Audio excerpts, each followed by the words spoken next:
Bonjour à toutes et à tous, et bienvenue sur les archives de Tolkien. Si vous êtes ici, vous savez sûrement que le second semestre de l'année 2022 s'annonce chargé en parutions autour de Tolkien, et je vais donc faire un point sur l'ensemble de ces parutions durant cette vidéo.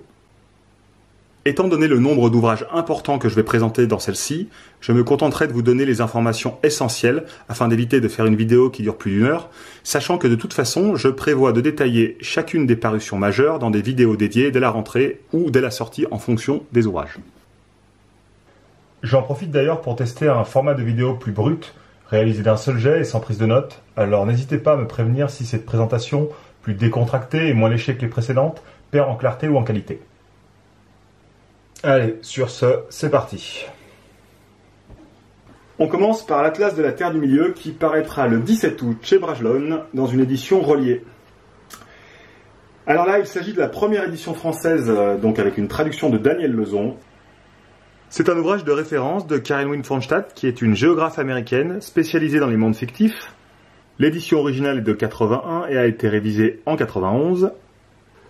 Je vous montre ici l'édition de 2001, qui est déjà donc une édition révisée. Mais je vous la montre rapidement pour vous montrer l'agencement, puisque cette édition ne correspond pas à celle qui va sortir, puisque les cartes ont été totalement redessinées pour l'occasion, parce que l'éditeur américain, pour la petite histoire, a perdu les fichiers d'origine. Donc on a assez peu d'informations sur cette édition, si ce n'est les photos que je vous montre. Et donc, on va découvrir, grâce à cette première traduction française, une toute nouvelle édition du livre, sans doute améliorée, qui d'ailleurs a apparemment été utilisée notamment pour la prochaine traduction brésilienne. On enchaîne avec Le Seigneur des Anneaux qui paraîtra le 1er septembre chez Christian Bourgois éditeur dans une édition brochée en 3 volumes.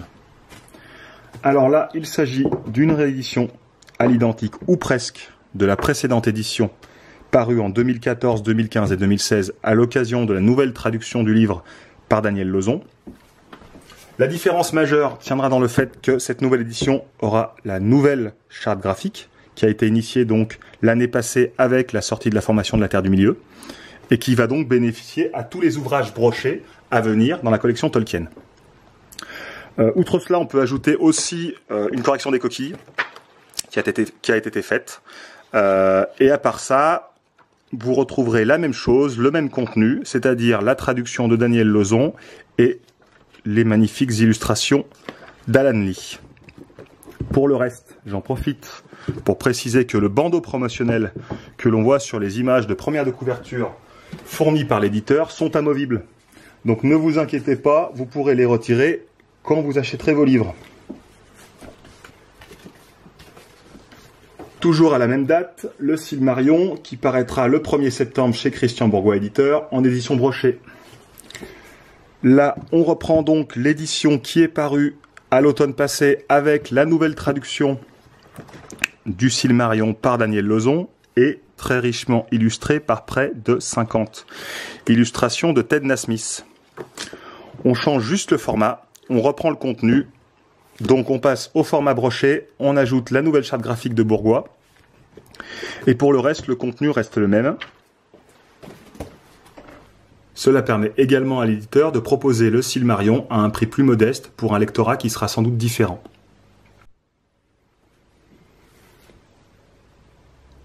Une autre édition du Seigneur des Anneaux est prévue pour une parution le 15 septembre chez Gallimard Jeunesse dans un coffret poche.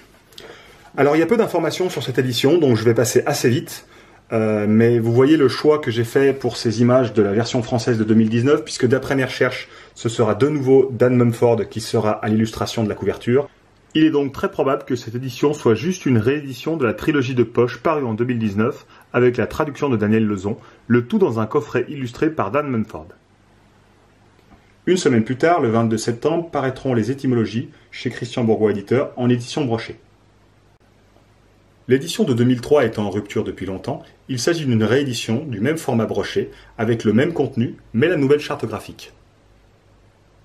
Je ne peux malheureusement pas vous montrer les vieilles éditions dont je parle puisqu'elles sont encore dans ma vieille bibliothèque chez mes parents, mais j'en profite tout de même pour préciser que le contenu de l'ouvrage est également présent dans La Route perdue, le 5e tome de l'histoire de la Terre du Milieu, et donc il n'est pas forcément utile de racheter cette nouvelle édition si vous possédez déjà La Route perdue, puisque, au final, ce livre n'est qu'un extrait de La Route perdue. Toujours le 22 septembre, paraîtra Du Conte de Fées chez Christian Bourgois éditeur, dans une petite édition brochée.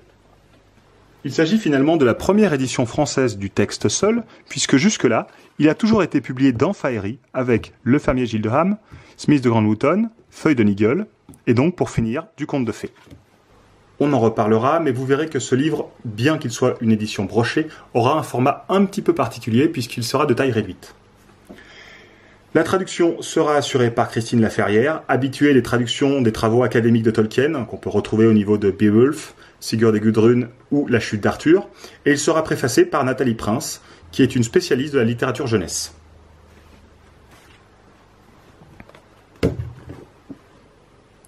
Passons ensuite à ce qui sera le gros morceau de l'automne avec les Contes et légendes inachevés, qui paraîtra le 6 octobre chez Christian Bourgois éditeur, dans une édition reliée. Basée sur l'édition britannique parue en 2020, cette nouvelle édition bénéficiera d'une révision de la traduction de Tina Jolas par Pauline Loquin, que l'on a déjà vu sur la traduction des nouvelles cartes au printemps. Pour ce qui est du format, vous connaissez le Silmarion qui est déjà paru à l'automne passé, ce sera exactement la même chose. Donc une nouvelle traduction, enfin plutôt une traduction révisée, beaucoup d'illustrations, un livre magnifique relié, magnifique mais fragile.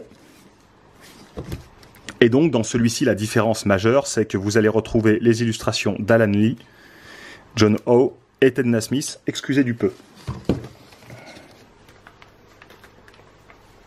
Toujours le 6 octobre, la parution de la troisième carte à l'ouest des montagnes, à l'est de la mer, qui est en réalité la carte du Beleriand, chez Christian Bourgois éditeur, dans une édition comme ses grandes sœurs, qui ont été publiées au printemps, un peu hybride, c'est-à-dire que on retrouve un petit livre de la taille d'un poche qui a été broché et les cartes dans les fourreaux. Celle-ci est basée sur l'édition britannique de 2010, donc toujours le format un petit peu qu'on appelle Deluxe plus ou moins. Je vais vous montrer la carte en question parce que je me suis fait enguirlander au printemps quand je n'avais pas déplié les cartes. Donc je déplie précautionneusement cette carte. Voilà, vous la verrez pas en entier de toute façon, mais voilà, vous avez un petit peu un aperçu.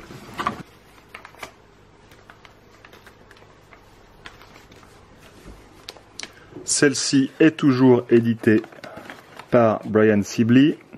Je n'arriverai pas à ranger ça, je le ferai plus tard. Et constitue donc la troisième carte du Beleriand. Et je rappelle donc qu'il s'agit bien d'une première traduction française, puisque cette carte n'avait jamais été traduite, peu importe le format. Le mois suivant, nous retrouverons Peintures et Aquarelles, donc le 3 novembre, qui paraîtra chez Christian Bourgois éditeur, dans une très belle édition reliée, avec un fourreau. Cette nouvelle édition est basée sur l'édition Deluxe britannique, parue en 2021, et vient donc combler un manque énorme puisque l'édition française est en rupture depuis des années. Alors que c'est un livre, vous le voyez, magnifique. On verra comment ça se passe au niveau de la colorimétrie, étant donné que l'édition britannique n'a pas exactement les mêmes teintes que l'édition française. Je vous montre l'édition française. Il n'y a pas la jaquette parce que elle est fragile et que j'ai pas envie d'abîmer ce livre. Vu que je le sors souvent, j'ai enlevé la jaquette. C'est plus facile pour vous le montrer. Bref, avec cette nouvelle édition, on passe sur des années et des années de disette au niveau de cet ouvrage et on réédite donc dans un format qui est magnifique, qui est un peu plus petit que le format d'origine française. Une édition qui donc était en rupture depuis des années puisqu'elle est parue en 1994 et qu'il n'y a jamais eu de nouvelle édition depuis. Toujours le 3 novembre, paraîtront Les Lettres du Père Noël chez Christian Bourgois éditeur en édition reliée. Alors là, il s'agit également d'une nouvelle édition puisqu'il n'a pas été réédité depuis 2004, donc ça fait bientôt 20 ans, en grand format en tout cas. L'édition sera basée sur l'édition du centenaire britannique, édition que je n'ai pas, donc je vous en montre une autre. Mais en gros, celle-ci ressemblera de près à l'édition Deluxe britannique, sortie en 2019, que je vous montre ici. Mais l'un des intérêts, c'est que l'édition du centenaire est l'édition qui est à ce jour la meilleure, pour la bonne et simple raison que c'est à la fois la plus complète et la plus juste, avec quelques petits raccourcis. on aura donc une nouvelle édition traduite par Céline Leroy et Gérard-Georges Lemaire, qui paraîtra en novembre. Passons aux éditions en VO. On va commencer par The Complete Guide of Middle-earth qui sortira le 1er septembre chez HarperCollins dans 2 éditions reliées distinctes, la classique et la deluxe. Alors cet ouvrage qu'on appelle souvent le Foster est un des 2 ouvrages de référence comme encyclopédie sur le légendaire. Il a donc été écrit par Robert Foster en 1971, il a été révisé en 1978 puis en 2001. On est dans une opposition complète à ce qu'on peut voir chez David Day notamment, hein. C'est très fiable malgré quelques détails. Donc, vous voyez ici l'édition révisée britannique, la première édition révisée britannique de 78, celle-ci c'est la deuxième de 2003.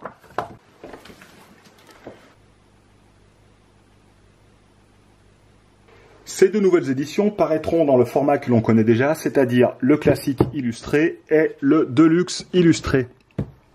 On n'a pas encore beaucoup d'informations sur le contenu ni le sujet, mais on peut supposer, étant donné les informations que l'on a, qu'il s'agira évidemment de la dernière révision qui date de 2001, avec apparemment 2 nouvelles corrections et peut-être 2 nouvelles illustrations. Si vous cherchez un guide et que vous lisez la VO, c'est vraiment celui-ci que je vous conseille.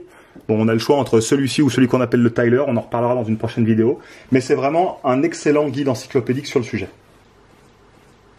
On retourne ensuite aux origines avec le Silmarillion qui paraîtra le 10 novembre chez HarperCollins dans 2 éditions à nouveau distinctes. La classique et la deluxe. Donc je vous montre ces éditions du Seigneur des Anneaux qui sont les équivalents de la prochaine édition du Silmarillion qui va sortir. Quel est l'intérêt de cette édition? L'intérêt c'est que cette édition est illustrée par Tolkien. Donc on nous refait de beaux livres, de belles éditions du Silmarillion, qui seront illustrés uniquement par Tolkien lui-même. La grande question concerne les à côté, puisque cette édition du Seigneur des Anneaux était sortie avec, en facsimilé, 3 pages du livre de Motherbull, plus la lettre du roi. Est-ce qu'on aura la même chose dans ces nouvelles éditions de grande qualité du Silmarillion? Réponse en novembre. On termine toujours le 10 novembre avec Fall of Numenor qui sortira chez HarperCollins dans 2 éditions distinctes à nouveau. En ce moment, c'est leur credo. Une classique et une deluxe. Mais la deluxe classique cette fois. Bon, ça devient compliqué, il y a trop de deluxe maintenant.